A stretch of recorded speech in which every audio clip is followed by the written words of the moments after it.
आज के ज़माने में इंसान को एक शब्द ने घेर लिया है, वह है मेरा। आज की वीडियो में एक ऐसी कहानी है जिसे सुनकर आपको महसूस होगा कि जीवन में सबसे ज़रूरी क्या है। एक बहुत गुणी चिकित्सक थे, उनके बारे में ये कहा जाता था कि वो मौत के मुंह से भी बीमार को वापस ले आते थे। डॉक्टर के पास जो भी मरीज जाता था वो उससे एक फॉर्म भरवाते थे। मरीज से वो पूछते थे कि आप इस फॉर्म में लिख दे यदि आप बच गए तो किस तरह अपनी बाकी ज़िंदगी जिएंगे और आपके जीवन में क्या क्या करना शेष रह गया है और आप क्या करना चाहेंगे। सभी मरीज अपने मन की बात लिखने लगे। अगर मैं बच गया तो अपने परिवार के साथ बहुत समय बिताऊंगा, मैं अपने पुत्र और पुत्री की संतानों के साथ जी भर के खेलूंगा।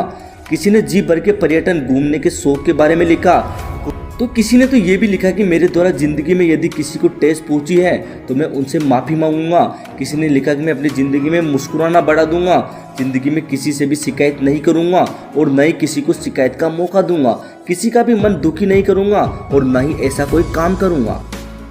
डॉक्टर ऑपरेशन करने के बाद वही फॉर्म मरीज को वापस लौटा देते थे और मरीज से कहते थे कि आपने जो भी फॉर्म में लिखा है वो आप अपनी ज़िंदगी में कितना पूरा कर पा रहे हैं, उस पर निशान लगाते जाए। वापस आए और मुझे बताए कि आपने इसमें से किस तरह से अपनी ज़िंदगी जी है।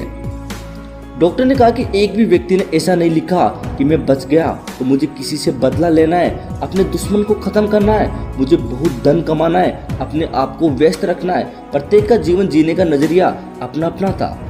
डॉक्टर ने यह प्रश्न किया कि जब आप स्वस्थ थे तो आपने इस तरह का जीवन क्यों नहीं जिया, आपको कौन रोक रहा था, अभी कौन सी देरी हुई है।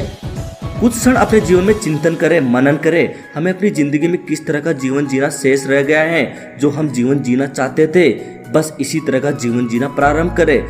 जीवन का आनंद तभी है जब इसकी जीवन यात्रा पूर्ण हो, तब कोई कामना शेष नहीं रहे, कोई भी अफसोस नहीं रहे। मन में कभी भी ये नहीं रहे कि मैं जैसा जीवन जीना चाहता था वैसा जीवन नहीं जी सका, मैं अपने जीवन में ये करना चाहता था जो नहीं कर पाया। अर्थात काश शब्द हमारे जीवन में कभी भी नहीं होना चाहिए। जो भी जीना है हमें इसी जीवन में जीना है।